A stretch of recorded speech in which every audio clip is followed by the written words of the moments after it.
Assalamualaikum warahmatullahi wabarakatuh. Perkenalkan, nama saya Ruslan, nomor stambuk 2019-12011 dari kelas eksekutif A. Saya di sini akan menjelaskan tentang peraturan terkait penanganan dampak COVID-19 dari Otoritas Jasa Keuangan atau OJK.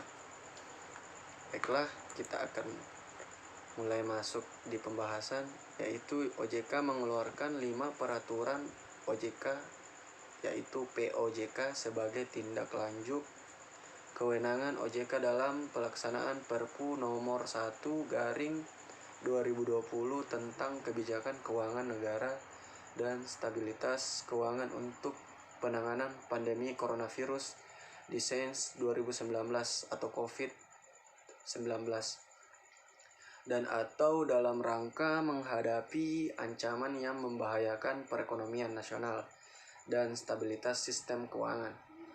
POJK ini untuk mendukung upaya menjaga stabilitas sistem keuangan dan mendorong tetap bergeraknya roda perekonomian nasional.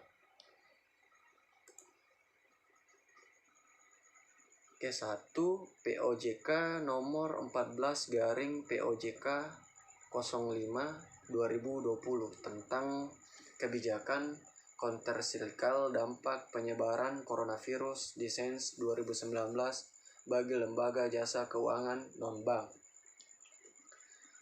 merupakan ketentuan lanjutan bagi industri keuangan non-bank (IKNB) dalam melakukan kebijakan relaksasi yang sebelumnya telah disampaikan melalui surat kepada eksekutif pengawasan IKNB kepada pelaku usaha IKNB.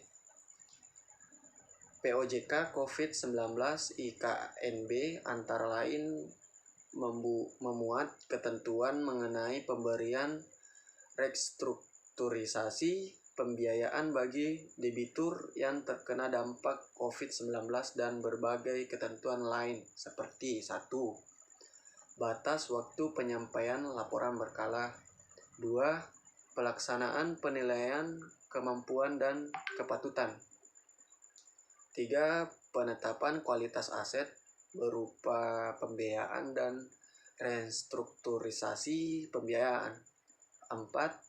Perhitungan tingkat solvabilitas perusahaan asuransi syariah, perusahaan reasuransi, dan perusahaan reasuransi syariah. Kelima, perhitungan kualitas pendanaan dana pensiun yang menyelenggarakan program pensiun manfaat pasti. Terus yang terakhir, pelaksanaan ketentuan pengelolaan aset sesuai usia kelompok peserta atau life cycle fund bagi dana pensiun yang menyelenggarakan program pensiun iuran pasti. Kedua, POJK nomor 15/POJK 04/2020 tentang rencana dan penyelenggaraan rapat umum pemegang saham perusahaan terbuka, merupakan perubahan dari POJK nomor 32/POJK 04/2014 tentang rencana dan penyelenggaraan rapat umum pemegang saham atau RUPS perusahaan terbuka. POJK ini dikeluarkan untuk meningkatkan partisipasi pemegang saham dalam RUPS perusahaan terbuka, khususnya dalam pembentukan quorum kehadiran. Pemegang saham dapat melakukan pemberian kuasa secara elektronik kepada pihak ketiga untuk mewakilinya hadir dan memberikan suara dalam RUPS. Pokok-pokok pengaturan antara lain: 1. Mengenai pemberitahuan mata acara pengumuman dan pemegang RUPS. 2. Kewajiban perusahaan terbuka pemberian kuasa secara elektronik bagi pemegang saham untuk hadir dan memberikan suara dalam RUPS. Ketiga, Pemberian kuasa secara elektronik dilakukan dengan menggunakan sistem penyelenggaraan RUPS secara elektronik atau ERUPS yang disediakan oleh penyedia ERUPS atau sistem yang telah disediakan oleh perusahaan terbuka. Keempat, pihak yang dapat menerima kuasa secara elektronik, subrekening efek to efek milik pemegang saham. B. Pihak yang disediakan oleh perusahaan terbuka, atau C. Pihak yang ditunjuk oleh pemegang saham. Yang kelima atau yang terakhir, kegiatan penyedia ERUPS hanya dapat dilakukan oleh lembaga penyimpanan dan penyelesaian yang ditunjuk oleh OJK atau pihak lain yang disetujui OJK. Yang ketiga, POJK nomor 16. POJK nomor 16 garing POJK 04/2020 tentang pelaksanaan rapat umum perusahaan terbuka secara elektronik, yaitu mengatur proses pengambilan keputusan bisnis korporasi yang cepat dan tepat dalam penyelenggaraan RUPS perusahaan terbuka melalui media telekonferensi, video konferensi atau sarana media elektronik lainnya. Perusahaan terbuka dimungkinkan untuk menyelenggarakan RUPS secara elektronik, sehingga pelaksanaan RUPS dapat dilaksanakan dengan efektif dan efisien. Secara umum, teknis pelaksanaan RUPS secara elektronik terbagi atas sebagai berikut. 1.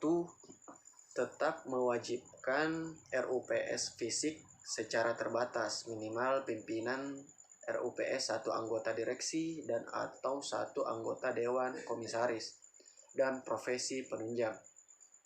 Kedua, pemegang saham diberikan kesempatan untuk hadir secara fisik sepanjang perusahaan terbuka menyediakan kuota tertentu dalam kurun tidak untuk seluruh pemegang saham. Ketiga, kehadiran pemegang saham secara elektronik dalam RUPS secara elektronik dapat menggantikan kehadiran pemegang saham secara fisik dan dihitung sebagai pemenuhan quorum kehadiran. Keempat, dalam kondisi tertentu, perusahaan terbuka dapat tidak melaksanakan RUPS secara fisik atau melakukan pembatasan kehadiran pemegang saham secara fisik baik sebagai maupun seluruhnya dan pelaksanaan RUPS secara elektronik. Jadi dalam keadaan tertentu perusahaan terbuka dapat tidak melaksanakan RUPS dalam keadaan tertentu dalam tanda kutip. Kelima, kondisi tertentu tersebut ditetapkan oleh pemerintah atau dengan persetujuan OJK. Jadi dalam melaksanakan RUPS secara fisik atau tidak dapat mengikuti RUPS secara fisik itu dikondisikan dan ditetapkan oleh pemerintah atau dengan persetujuan OJK. 4. POJK nomor 17 garing POJK 04/2020 tentang transaksi material dan perubahan kegiatan usaha. POJK untuk mendukung amanat dan pasal 23 ayat 1 huruf B Perpu nomor 1 tahun 2020 dan merupakan perubahan peraturan Bapepam dan LK nomor 9E.2 tentang transaksi material dan perubahan kegiatan usaha utama. Kedua, perubahan peraturan ini diperlukan untuk menyempurnakan definisi dan prosedur transaksi material, memperjelas substansi pengaturan, dan meningkatkan efektivitas pengaturan dalam rangka peningkatan perlindungan pemegang saham publik dan kualitas keterbukaan informasi dalam transaksi material dan perubahan kegiatan usaha. Selanjutnya, seluruh ketentuan dalam POJK ini berlaku 6 bulan. Jadi semua ketentuan dalam POJK itu berlaku 6 bulan setelah diundangkan, kecuali pengaturan yang memberikan pengecualian bagi lembaga jasa keuangan dalam kondisi tertentu dan kewajiban melakukan prinsip keterbukaan di bidang pasar modal berlaku pada saat POJK ini diundangkan. Pokok-pokoknya antara lain adalah satu, perluasan cakupan definisi transaksi material, yaitu setiap transaksi yang dilakukan oleh perusahaan terbuka atau perusahaan terkendali yang memenuhi batasan nilai sebagaimana diatur dalam POJK ini. 2.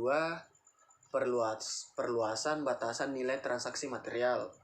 Semula nilai transaksi sama dengan 20% atau lebih dari ekuitas perusahaan terbuka, menjadi nilai transaksi sama dengan 20% atau lebih dari ekuitas perusahaan terbuka, dan apabila perusahaan terbuka mempunyai ekuitas negatif, maka perhitungan nilai transaksi sama dengan 10% atau lebih dari total aset perusahaan terbuka.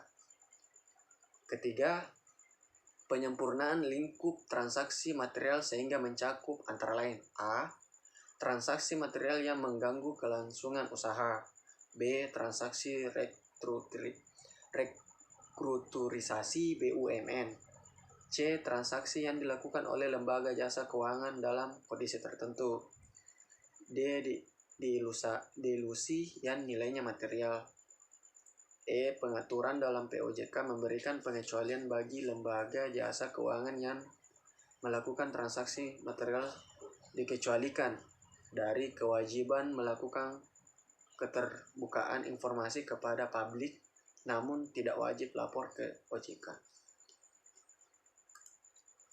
Oke, aturan yang terakhir, yang kelima, POJK nomor 18/POJK 03/2020 tentang pemerintah tertulis untuk penanganan permasalahan bank.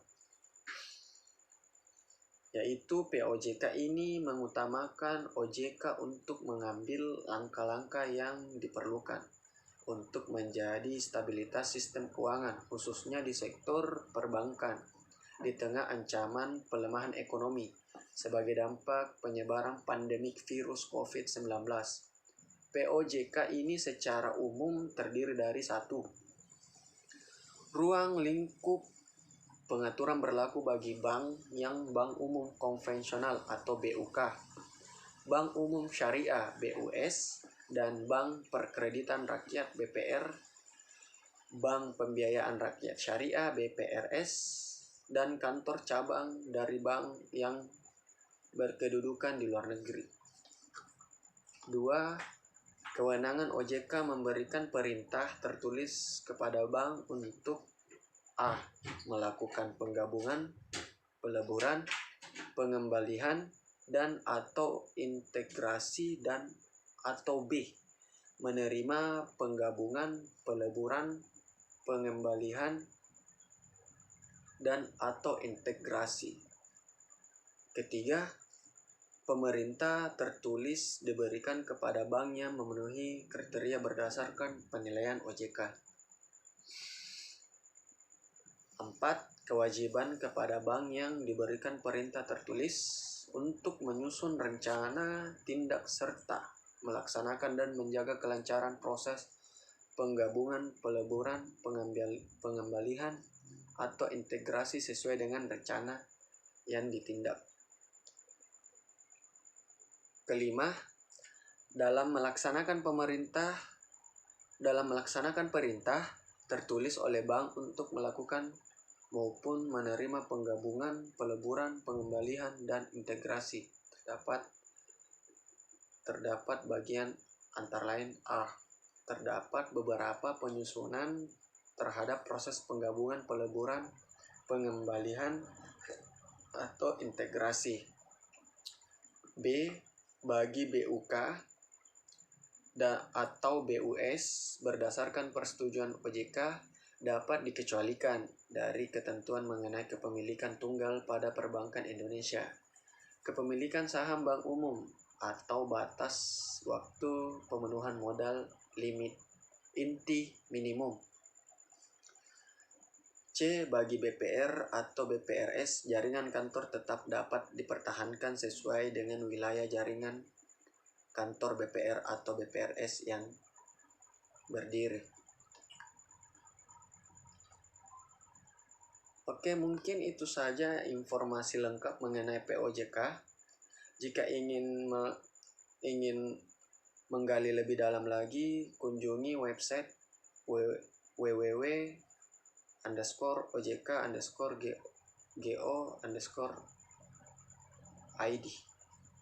Salah ya? Bukan .di. Ya, oke, ulang. Bisa jadi edit. Underscore di apa lagi namanya? www.ojk.go.id. Oke. Mungkin hanya itu yang bisa saya sampaikan tentang informasi lengkap mengenai peraturan Otoritas Jasa Keuangan yang terkait. Dan jika ingin menggali lebih dalam, silakan kunjungi website www_ojk_go_id.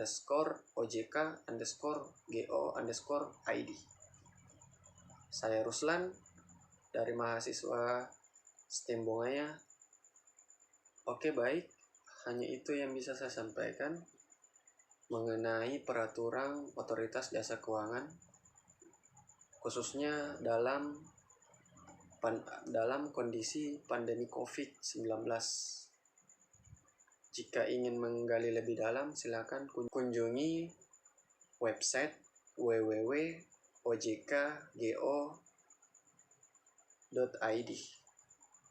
Saya Ruslan, salam hangat dari saya. Tetap jaga kesehatan. Assalamualaikum warahmatullahi wabarakatuh.